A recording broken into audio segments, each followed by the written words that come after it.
ዘመናዊ ቀልጣፋና ምቹ አገልግሎቱን በተሻለ ቅርበት ለውድ ደንበኞቹ ማቅረቡን በመቀጠል የሞባይል ባንኪንግ አገልግሎት ተጠቃሚ እንድትሆኑ በአክብሮት ይጋብዛል።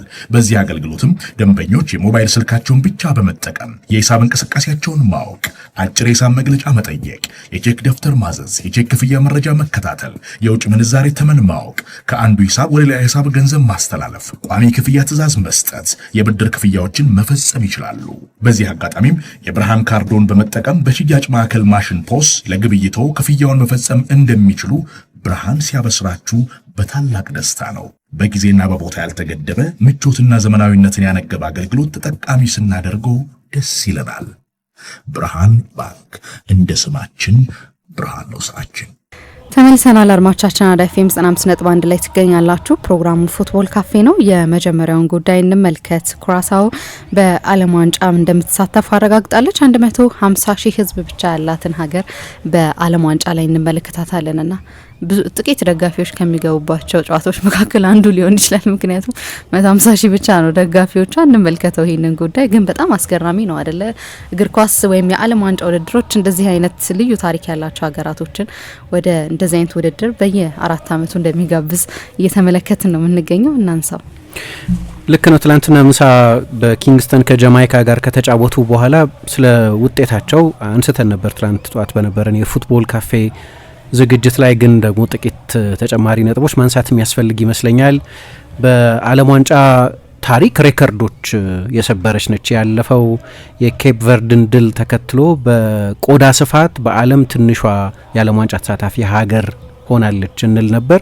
በህዝብ ብዛት ደግሞ በአነስተኝነት ማለት ነው አይስላንድ ቀዳሚ ነበረች። ከ300 ሺህ በላይ ህዝብ ነበራት በ2018 የዓለም ዋንጫ ስትሳተፍ። የኩራሳኦ 150 ሺህ ህዝብ ብቻ ቅድም እንዳነሳሁት በኢትዮጵያ ለመጨረሻ ጊዜ በተደረገው የህዝብ ቆጠራ በጊዜው ከነበረው እንኳ ከ15 የኢትዮጵያ ከተሞች ያነሰ ነው። ከዚህ በፊት አንድ ጊዜ አንድ ቁጥር ማስታውሳለሁ። በአዲስ አበባ ያሉ ክፍለ ከተሞች የሁሉም ክፍለ ከተማ የህዝብ ቁጥር እኩል ባይሆንም ግን ወደ 300 ሺህ ህዝብ ገደማ በአንድ ክፍለ ከተማ እንደዚህ ይኖራል ይባል ነበር። የዚያ ግማሽ ማለት ነው። በአዲስ አበባ ካሉ ክፍለ ከተሞች መካከል የአንዱ ክፍለ ከተማ ግማሽ ህዝብ እንደማለት ነው የኩራሳው ህዝብ። በቬኔዙዌላ የባህር ጠረፍ ጫፍ ያለች በጣም ትንሽ ደሴት ነች።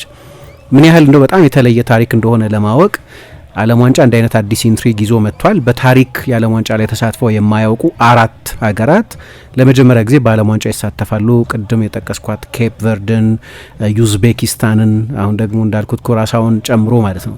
እንደ ሃይቲ አይነት ብሔራዊ ቡድን ደግሞ ከግማሽ ምዕተ ዓመት በኋላ ወደ ዓለም ዋንጫ ተመልሷል። 1974 ነበር ለመጨረሻ ጊዜ በዓለም ዋንጫ ላይ የተሳተፉት። ዲሞክራቲክ ሪፐብሊክ ኮንጎ በለስ የሚቀናት ከሆነ በሚቀጥለው መጋቢት በሚደረገው ሁሉንም አህጉራት በሚያካትተውና ተጨማሪ 2 ስፍራዎችን ለማግኘት በሚደረገው ፉክክር ላይ የምትሳተፍ ከሆነ ከ1974 በኋላ እንደዚሁ ለመጀመሪያ ጊዜ ይሆናል።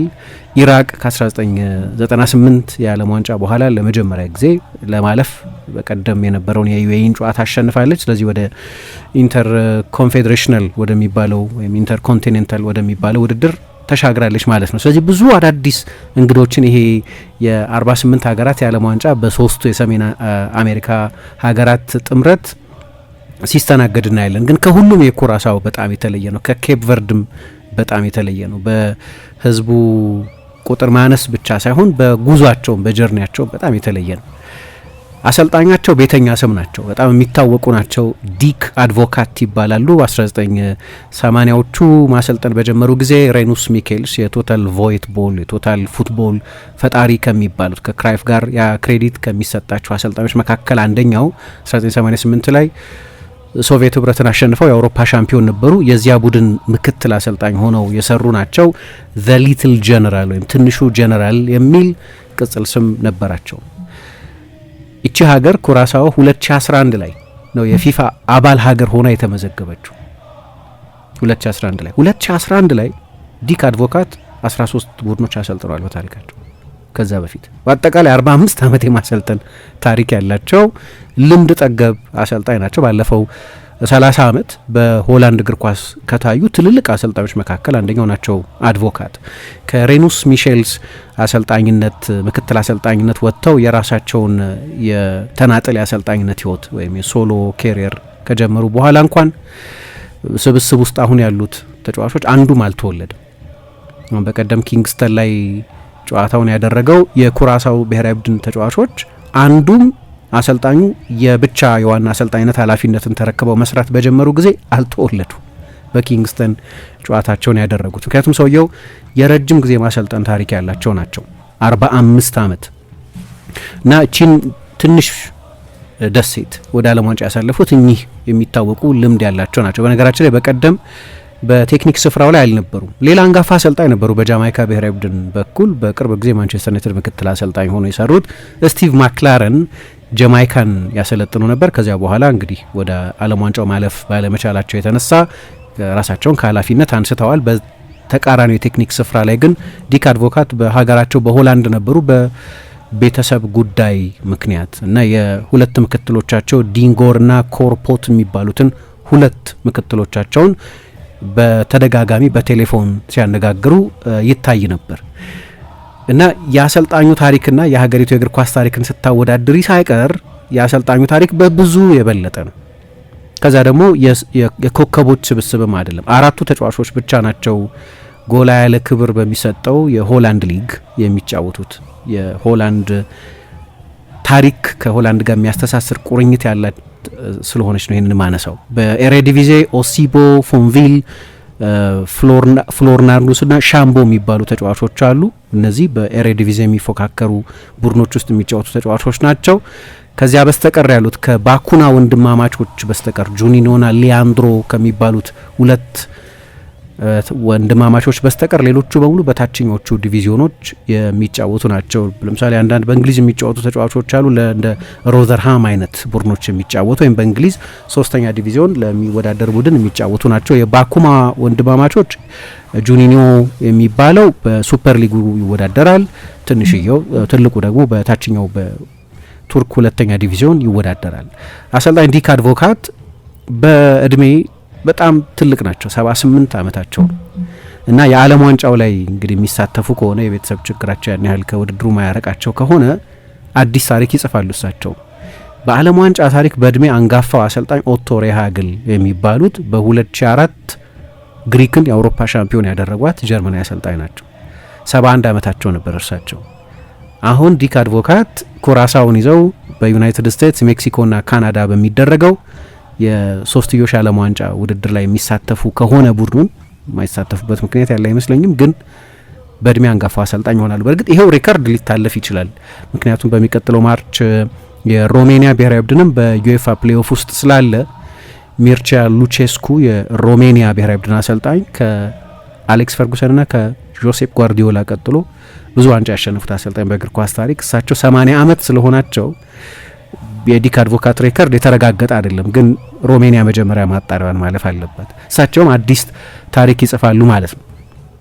23 ቡድኖች አሰልጥነዋል። በርካታ ብሔራዊ ቡድኖችን ጨምሮ በሀገራቸው እንደ ፒኤስቪ አይንድሆቨን፣ በስኮትላንድ እንደ ግላስኮ ሬንጀርስ፣ በእንግሊዝ እንደ ሰንደርላንድ አይነት ቡድኖችን የማሰልጠን ታሪክ የነበራቸው ግን ደግሞ ዜኒት ሴንት ፒተርስበርግን የመሰለ የሩሲያ ቡድን ይዘው ዩሮፓ ሊግ ያሸነፉ ናቸው። የሚለየው ያኔ ዩሮፓ ሊግን ሲያሸንፉ እንደ አንድሬ አርሻቪን፣ ቲሙቾክ፣ ፋዙሊን አይነት ተጫዋቾች የነበሩበት በጣም የሚታወቁ ተጫዋቾች የነበሩበት ስብስብ ነው። የሆነ ጊዜ ብዙ ትልልቅ ተጫዋቾችን ያስፈረምንበት ዜኒት ሴንት ፒተርስበርግ። የኩራሳው ብሔራዊ ቡድንን ወደ ዓለም ዋንጫ ያሳለፉት ግን ሎካዲያ የሚባል ሰምተነው ማናውቅ አጥቂ ይዘው ነው እና በጣም የሚያስገርም ጉዞ ነው። ግን በቀደም ሊነጠቁ ይችሉ ነበር። እኔ የቫር ጥቅም የታየበት ነው ማለት ይቻላል። ምክንያቱም በኪንግስተን ጨዋታው እየተደረገ በአርሰናል አካዳሚ ያደገ በቅርብ ጊዜ ለኒውካስል ይጫወት የነበረ አይዛክ ሃይደን የሚባል ተጫዋች በእንግሊዝ ነው የተወለደው፣ ግን አሁን ለጃማይካ ብሔራዊ ቡድን የሚጫወተው። ይሄ የዓለም ዋንጫ ማጣሪያ የነገረኝ አንድ ነገር፣ በቀደም ስለ ኮንጎ፣ ከዚህ በፊት ስለ ኬፕ ቨርድ፣ አሁን ስለ ኩራሳኦ፣ ስለ ሃይቲ፣ ስለ ሌሎቹም ብሔራዊ ቡድኖች ስታይ የዳያስፖራ ተጽዕኖ በሚገባ በቃ ይስተዋላል። ሁሉም እነዚያውን የጠቀስኳቸው ቡድኖች ስኬት ውስጥ አይዛክ ሃይደን ለጃማይካ፣ ሌሎችም በእንግሊዝም የምናውቃቸው ብዙ ተጫዋቾች እንዲያውም ግሪንውድ ሁሉ ሊጫወት ነበር አይደል ለጃማይካ። በኋላ ነው ሀሳቡን የቀየረው መሰለኝ፣ እርግጠኛ አይደለሁም ለጃማይካ እየተጫወተ ነው። ምናልባት እሱ ቢጫወት ኖሮ ጃማይካን በዓለም ዋንጫ ልናያት እንችል ነበር። ብዙ ቀደም የኮንጎን ብሔራዊ ቡድን ስናነሳ ዋን ቢሳካን፣ ሳዲኪን፣ ሌሎቹንም ተጫዋቾች እየጠቀስኩ በሆላንድ በተለይ ብዙዎቹ በፈረንሳይ የተወለዱ ዲያስፖራዎችን ተጠቅመዋል። ሴባስቲያን ዴሳብረ እና ለዚህ የቀድሞ የቡድኑን ኮከብ ተጠቅመዋል። የኮንጎ የዘር ሀረግ ያላቸው ቤተሰቦቻቸው ከኮንጎ የሆኑ ተጫዋቾችን ያስሳል በአውሮፓ እየሄደ። አሮን ዋን ቢሳካ በእንግሊዝ ነው የተወለደው። ለእንግሊዝ ብሔራዊ ቡድን ተጠርቶ ጭምር ያውቃል 2019 ላይ። ከዚያ በኋላ ግን የተጫዋቹ እድገትም እንደታሰበው አልሆነም። ማንቸስተር ዩናይትድ 50 ሚሊዮን ነበር የከፈለበት። ከዛ ግን በዛ ቦታ ላይ ደግሞ በጣም ብዙ ፉክክር አለ። ትሬንት፣ ዎከር፣ ትሪፒየር እና ሌሎችም ብዙ ተጫዋቾች አሏት እንግሊዝ በዛ በኩል እና መጨረሻ ላይ ለኮንጎ እንዲጫወት ሆነ። በጣም በጥሩ እድሜ ላይ ሆኖ ለኮንጎ እየተጫወተ ያለው በዓለም ዋንጫ ልናየው እንችላለን። ለእንግሊዝ ብሔራዊ ቡድን ጥሪ እየጠበቀ ቢቆይ ኖሮ የዓለም ዋንጫ ላይ አናየው። አንዳንዶቹ እድሜያቸውን ያያሉ፣ ልክ ፍሬድሪክ ከኑቴ እንዳደረገው ማለት ነው። አሁን የማሊ እግር ኳስ ሌጀንድ ነው አይደለም ከኑቴ፣ ግን ፈረንሳይ ውስጥ ነው የተወለደው። በዛ ዘመን ግን ቲየሪ ኦንሪ፣ ዳቪድ ትሬዜጌ፣ ጁብሪል ሲሴ፣ ሱሊቫን ቬልቶርድ ሌሎችም ትልልቅ አጥቂዎች ስለነበሩ ለፈረንሳይ አይጠራም ነበር። ስለዚህ በ27 ዓመቱ ለማሊ ለመጫወት ወሰነ። የኩራሳውም ታሪክ ልክ እንደዚህ ሆኖ ግን ስለ አይደን ስለ በቀደሙ ጨዋታ ካነሳው አይቀር የፍጹም ቅጣት ምት የሚያሰጥ ክስተት አይዛክ አይደን ላይ ጥፋት ተሰርቶ ሰጡ አርቢትሩ። ኤል ሳልቫዶራዊ አርቢትር ናቸው፣ አይቫን ኖርተን ይባላሉ። እና ያ ጎል ቢቆጠር ኖሮ የፍጹም ቅጣት ምቱ ቢጸድቅ ኖሮ ስለ ኩራሳው የዓለም ዋንጫ የማለፍ ገድል አናወራም ነበር። የፍጹም ቅጣት ምት ሰጡ። የፍጹም ቅጣት ምቱን እንዲሰጥ ምክንያት የሆነውና አይዛክ አይደን ላይ ጥፋት የሰራው ተጫዋች ጀረሚ አንቶኒዝ የሚባል በፖርቱጋል ሊግ የሚጫወት ተጫዋች እና ለረጅም ቀናት እንቅልፍ ላይ ተኛ ይችል ነበር። በኋላ የፍጹም ቅጣት ምቱ በቪአር መታየት ነበረበት እና አያሰጥም። የመጨረሻ የዓለም ዋንጫ የማጣሪያ ጨዋታዎች በሙሉ የቪአር አገልግሎት ነበራቸው። በጣም ዲሳይሲቭ ስለነበሩ ለምሳሌ በአፍሪካ የዓለም ዋንጫ የማጣሪያ ጨዋታዎች ሲደረጉ እስካሁን ድረስ ቪአር አልነበረም። መጨረሻ ላይ ነው ጥቅም ላይ የዋለው። የኩራሳውን የእግር ኳስ ታሪክ የቀየረ ነው ቪአር ማለት ነው። ከዚያ አርቢትሩ እርግጠኛ ሆነ የፍጹም ቅጣት ምት ሰጥተዋል። በጣም ኮንሲኩዌንሻል የፍጹም ቅጣት ምት ነው። ጃማይካን ወይም ኩራሳውን ወደ ዓለም ዋንጫ ማለፍ አለማለፋቸው ሊወስን የሚችል በጣም ትልቅ ክስተት ነው። በኋላ አዩት፣ ተሳስተዋል። ስለዚህ በቫርዳ ነች ማለት ነው እቺ ትንሽ ደሴት። ይሄ አሁን የምናወራው ታሪክ 150 ሺህ ህዝብ ያላት ሀገር ወደ ዓለም ዋንጫ ያለፈች 444 ስኩዌር ኪሎ ሜትር ስፋት ብቻ ያላት ሀገር የአይስላንድን ሬከርድ ያሻሻለች ሀገር ትንሽ ደሴት እያልን አናነሳም ነበር። ብዙ ሰው ኩራሳው ሲባልም ሰምቶ የሚያውቅ አይመስለኝም። ለእኛም እንግዳ ነች። ያውም የምትታወቀው በብዙ የመጠጥ ኮክቴል ላይ ከነሱ ሀገር የሚመጣ የብርቱካን ፍሌቨር ያለው መጠጥ አለ። በዛ ነው የሚታወቁት። በቃ ብዙ ጊዜ ደሴት ነች፣ የካሪቢያን ደሴት ነች፣ ግን የምትታወቀው በዚያ ነው። አሁን በእግር ኳስ ሰው ያውቃታል። እና የኮንካካፍ የዓለም ዋንጫ የማጣሪያ ዞን ላይ 10 ጨዋታ አድርጋ 7 ጨዋታ አሸንፋለች። አንድም ጨዋታ አልተሸነፈችም። ከኮንካካፍ ዞንም ብቸኛዋ ጨዋታ ሳትሸነፍ ወደ ዓለም ዋንጫ ማለፏን ያረጋገጠች። እንዲያውም ሌላ ያለፈችው ሀገር ቅድም የጠቀስኳትና ከ1974 በኋላ ወደ ዓለም ዋንጫ የተመለሰችው ሃይቲን ሳይቀር 4-1 አሸንፋለች። ስለዚህ በጣም የሚያስገርም ገድል ነው። ዲክ አድቮካት ቅድም እንደጠቀስኩት የፒኤስቪ አሰልጣኝ መሆን ብቻ ሳይሆን በሀገራቸው ሌላኛውን ትልቅ ፋይኖርድን በቱርክ ፌነርባቼን፣ በግላስኮ ሬንጀርስን በስኮትላንድ፣ ቦሩሲያ ሞንቼ ግላድባህን በጀርመን ያሰለጠኑ የ45 ዓመት እና የ23 ቡድኖች በዋና አሰልጣኝነት የማሰልጠን ታሪክ ያላቸው ናቸው።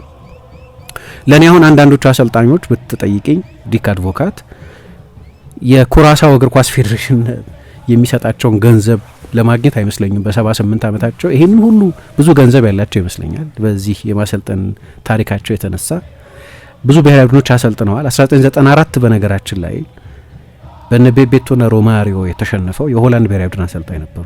አሜሪካ ላይ የተደረገው የዓለም ዋንጫ አሁን ሌላ ቡድን ነው ይዘው የሚሄዱት። ያኔ ከትልልቅ የአውሮፓ እግር ኳስ ጃይንቶች መካከል አንደኛውን ነው ይዘው የሄዱት። አሁን ኩራሳው ነው ይዘው የሄዱት እና ያኔ ሩብ ፍጻሜ ድረስ ተጉዘው ነበር በዓለም ዋንጫ። ከሆላንድ ባሻገር ግን ሰርቢያን አሰልጥነዋል፣ ቤልጅየምን አሰልጥነዋል፣ የሩሲያን ብሔራዊ ቡድን አሰልጥነዋል። በጣም የሚከበሩ ባለሙያ ናቸው ሰውየው። እና ከፍተኛ ልምድ አላቸው። እኔ እንዴት ኩራሳው እንዳሰለጠነው አላቅም፣ ግን የሚመስለኝ አድቬንቸር ነው ለሳቸው። የፋይናንስ ጉዳይ ሊሆን አይችልም። እግር ኳስ ሱስ ነው ለብዙ ሰዎች። ለዚህ ነው አሌክስ ፈርጉሰን በ2002 እኮ ነበር መጀመሪያ በቃኝ ብለው የእግር ኳስ ታሪክን ወደ ኋላ ተመልሰን ሪራይት እናደርገው ነበር እሳቸው 2002 ላይ ለቀው ቢሆን ኖሮ። ምክንያቱም ስቬን ዮራን ኤሪክሰን የእንግሊዝ ብሔራዊ ቡድን ኃላፊነታቸውን ትተው ማንቸስተር ዩናይትድን ለመረከብ ተስማምቶ ነበር። ለምሳሌ ማንቸስተር ዩናይትድ እንዴት ይሆን ነበር? ማንቸስተር ዩናይትድ ቬንገርንም ለመቅጠር ሞክሮ ነበር በዛ ዘመን። ሌላ ታሪክ ሊሆን ይችል ነበር። ግን እግር ኳስ ሱስ ነውና ከዛ በኋላ 11 ዓመት አሰለጠነ አሌክስ ፈርጉሰን።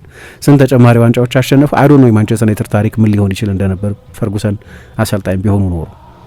ከፈርጉሰን መልቀቅ በኋላ የተፈጠረው ነገር ስናይ ያ ተርሞይል 11 ዓመት ቀድሞ ወደ ኋላ ሊጀምር ይችል ነበር ማለት ነው። ማን ያውቃል። እና አንዳንዶቹ ነገሮች እግር ኳስ በጣም እንደው ትልቅ ተጠናውቶ ስለሆነ እንጂ ሰውየው በ78 ዓመታቸው በአንገብጋቢ ስራ ስለሚያስፈልጋቸው አይመስለኝም 150 ሺህ ህዝብ ብቻ ወዳላት ደሴት ሄደው ለማሰልጠን ወሰኑት። የሚገርመው የኩራሳው እግር ኳስ ፌዴሬሽን በ2023 ለዚህ ለ2026 የዓለም ዋንጫ የማጣሪያ ጨዋታ የሚያሰለጥነው አሰልጣኝ ይፈልግ ነበር እና ትልልቅ ስሞችን ነው ያነጋገሩት ሉዊ ቫን ሃልን ጨምሮ እና በፍጹም ሉዊ ቫን ሃልን አይነት ኃላፊነት ያ ትልቅ ኢጓቸው እንዲህ አይነቱን ኃላፊነት እንዲቀበሉ የሚያደርጋቸው አልሆነምና ዲክ አድቮካት ራሳቸው ናቸው የኩራሳው እግር ኳስ ፌዴሬሽን አሰልጣኝ እንደምትፈልጉ ሰማው እና የሀገሬ ሰዎች አልተቀበሏችሁም። ለነገሩ ኩራሳውም ሆላንድ ነች ልታያት ትችላለች፣ ምክንያቱም ራሷን የቻለች ደሴት ነች። በቅርብ ጊዜ ነው ግን የራስ ገዝነት ስልጣን ያገኘችው ወይም ኦቶኖመስ አይላንድ የሆነችው። የቡድኑ ተጫዋቾች በሙሉ ማለት ይቻላል የሆላንድ ፓስፖርት ያላቸው ናቸው። ሁሉም የደች ፓስፖርት ያላቸው ናቸው እና ልክ የፈረንሳይ ግዛት እንደምትባለው ኑቭለ ካሊዶኒያ የሚሏት ወይም ኒው ካሊዶኒያ የምትባለው ወይም ጓደሎፕ ወይ ሌሎቹ ሀገራት እነዚህ የፈረንሳይ ዜግነት ያላቸው ናቸው። ወደ ሜንላንድ ፈረንሳይ ነው እንጂ የሚመጡት በእነዚህ ደሴቶች ያሉ ሰዎች የፈረንሳይ ዜጎች ያላቸው አይነት ፕሪቪሌጅ አላቸው። የኩራሳውም ዜጎች ልክ እንደዚሁ ናቸው። ግን ተጫዋቾቹ ደግሞ በሙሉ በሆላንድ ነው የተወለዱት።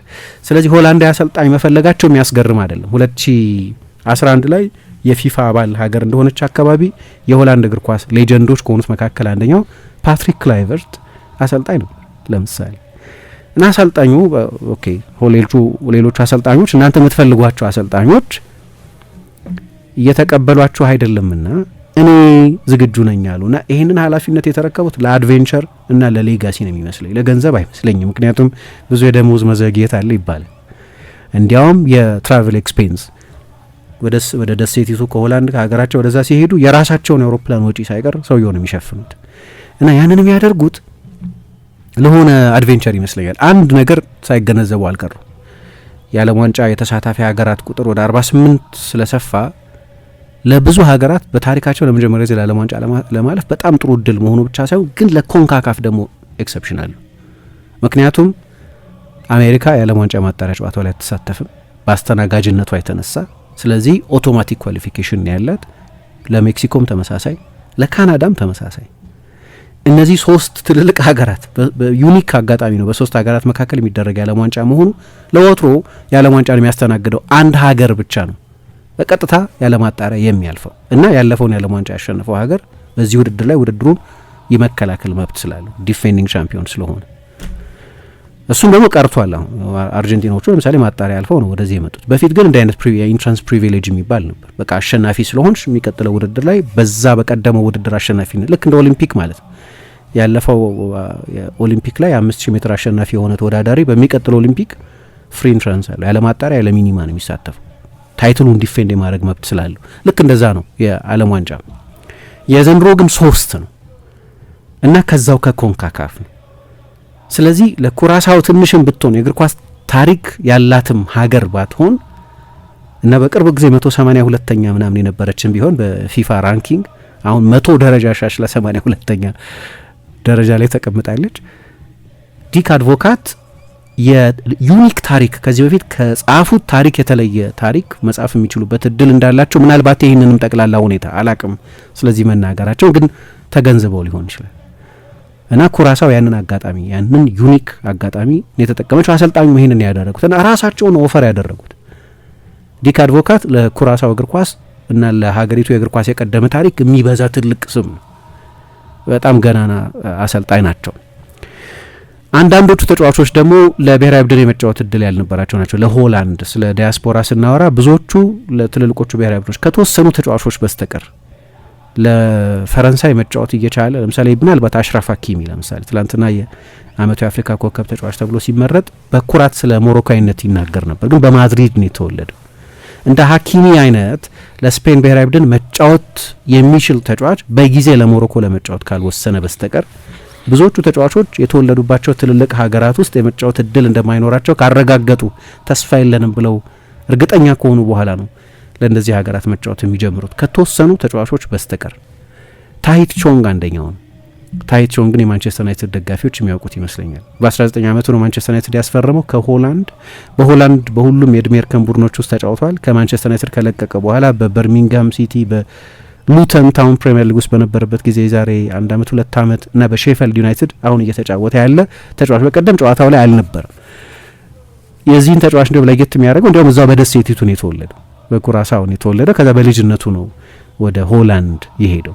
ከዚያ በስተቀር ግን አብዛኞቹ ተጫዋቾች በሆላንድ የተወለዱ ናቸው። አብዛኞቹ ተጫዋቾች 90% የሚሆኑ ተጫዋቾች በሆላንድ በሜንላንድ ሆላንድ የተወለዱ ናቸው ወይም በኔዘርላንድስ እና አልፎ አልፎ ለምሳሌ ሶኒ ሃንሰን የሚባል በቅርብ ጊዜ በፈረንሳይ ሎንስ ይፈልጋል እየተባለ ያለ ለሚድልስቦሮ የሚጫወት ተጫዋች አለ። አንቲ ማርታ የሚባል በአያክስ አካዳሚ ያለፈ አሁን ቅድም በጠቀስኩት በእንግሊዝ 3ኛ ዲቪዚዮን ለሮዘርሃም የሚጫወት ተጫዋች አላቸው። ቅድም የፍጹም ቅጣት ምት አይዛክ ሄይደን ላይ ሰርቶ በኋላ በቫር ተሻረለት ያልኩት ተጫዋች ሞሪየርስ ለሚባል የፖርቱጋል ቡድን አሁን 6ኛ ስፍራ ላይ የተቀመጠ ቡድን ይጫወታል።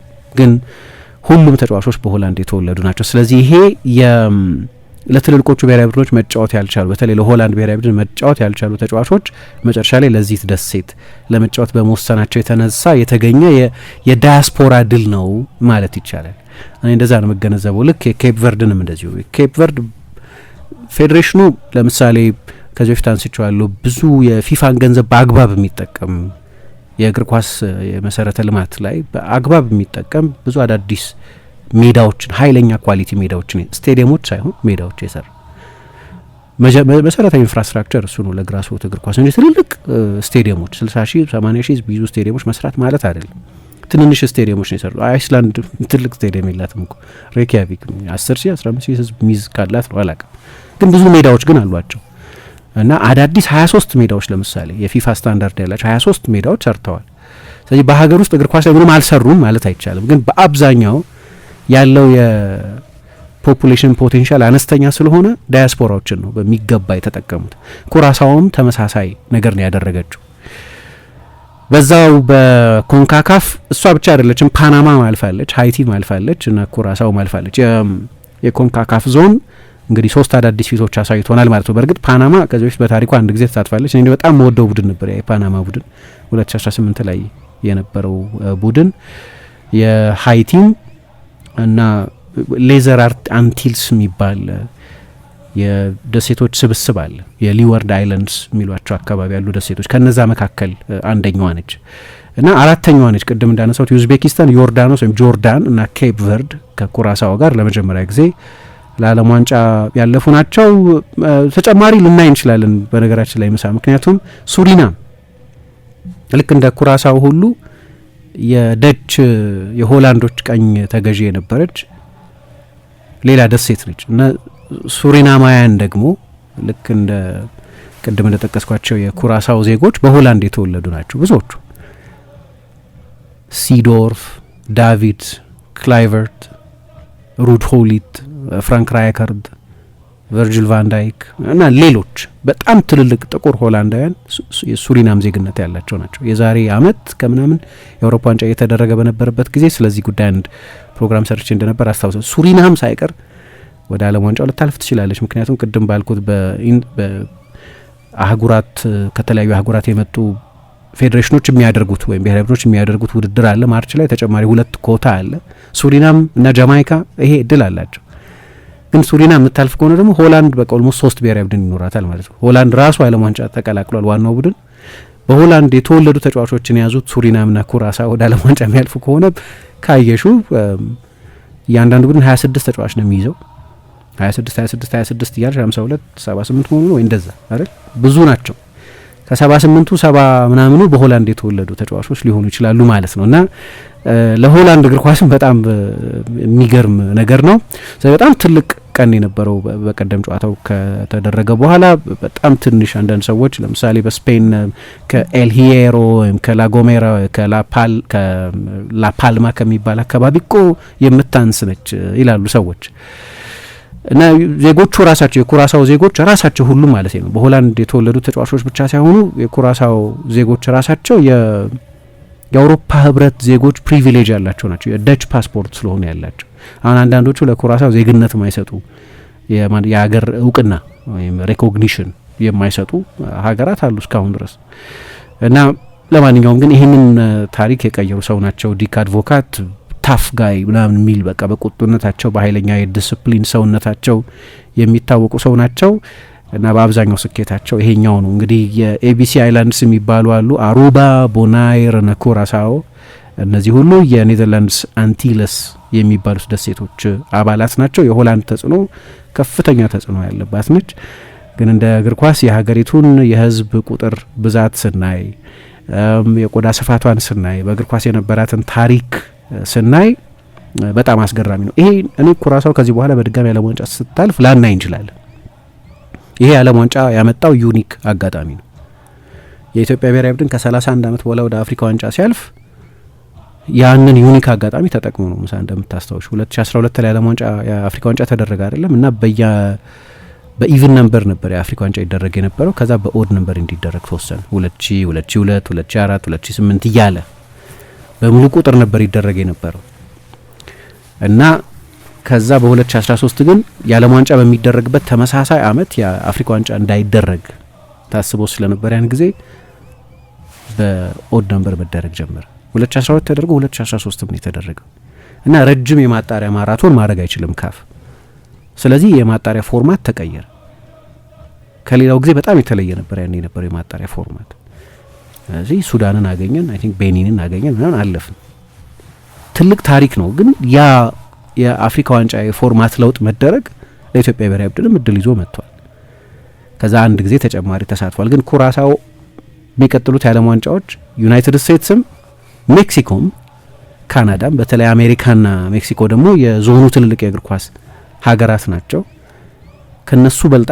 ድጋሚ ዓለም ዋንጫ ስትሳተፍ ምናያት አይመስለኝም በሌላ ታሪክ በሌላ ዘመን በሌላ የህይወት ምዕራፍ ካልሆነ በስተቀር ስለዚህ በጣም ዩኒክ ነው ይሄ አሁን ክርክር አለ እንደ ኩራሳው አይነት ብሔራዊ ቡድኖች በዓለም ዋንጫ መሳተፋቸው ተገቢ ነው ወይ የሚል ክርክር አሁን በእርግጠኝነት 10-0 ምናምን ከተሸነፉ ይሄው ጥያቄ ይነሳል የዓለም የክለቦች ዋንጫ ሲደረግ እንደዚህ የክለቦች ውድድር ላይ የሃይ ስኮሪንግ ጨዋታዎች ስላየን ይሄ በኢንቪቴሽን እንጂ በሜሪቶክራሲ አይደለም የሆነ ፊፋ በቃ የጉድዊል መልክ ማሳየት ስለፈለገ እንጂ አንዳንዶቹ ክለቦች ባየር ሚኒክ አንድ የኒውዚላንድን ቡድን አሸንፎ ነበር አይደለም ብዙ ጎል አስቆጥሮ ያኔ ይሄ ተመሳሳይ ዲቤት ነበር ይኖራል ኩራሳው በዓለም ዋንጫው ላይ በአንድ ትልቅ የአውሮፓ ወይም የላቲን አሜሪካ ወይም የአፍሪካ ወይም የእስያ ቡድን ከተሸነፈች የኩራሳው በዓለም ዋንጫ የመሳተፍ ተገቢነት በዓለም ዋንጫ መለጠጥ ምክንያት በ48 ሀገራት መካከል መደረግ ምክንያትና 48 ሀገራትን አኮሚዴት ለማድረግ ደግሞ አንድ ብሔራዊ ቡድን ስለማይችል ምናልባት የዓለም ዋንጫ ከዚህ በኋላ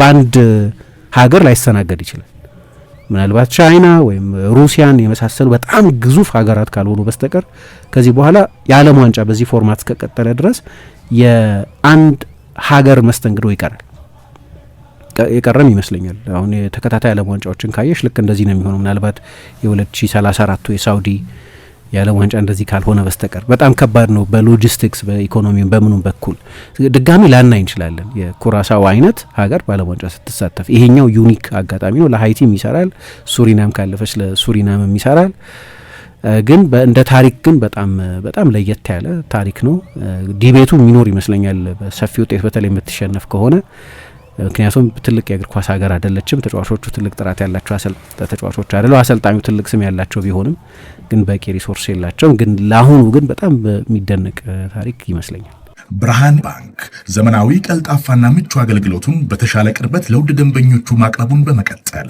የሞባይል ባንኪንግ አገልግሎት ተጠቃሚ እንድትሆኑ በአክብሮት ይጋብዛል። በዚህ አገልግሎትም ደንበኞች የሞባይል ስልካቸውን ብቻ በመጠቀም የሂሳብ እንቅስቃሴያቸውን ማወቅ፣ አጭር የሂሳብ መግለጫ መጠየቅ፣ የቼክ ደብተር ማዘዝ፣ የቼክ ክፍያ መረጃ መከታተል፣ የውጭ ምንዛሬ ተመን ማወቅ፣ ከአንዱ ሂሳብ ወደ ሌላ ሂሳብ ገንዘብ ማስተላለፍ፣ ቋሚ ክፍያ ትዕዛዝ መስጠት፣ የብድር ክፍያዎችን መፈጸም ይችላሉ።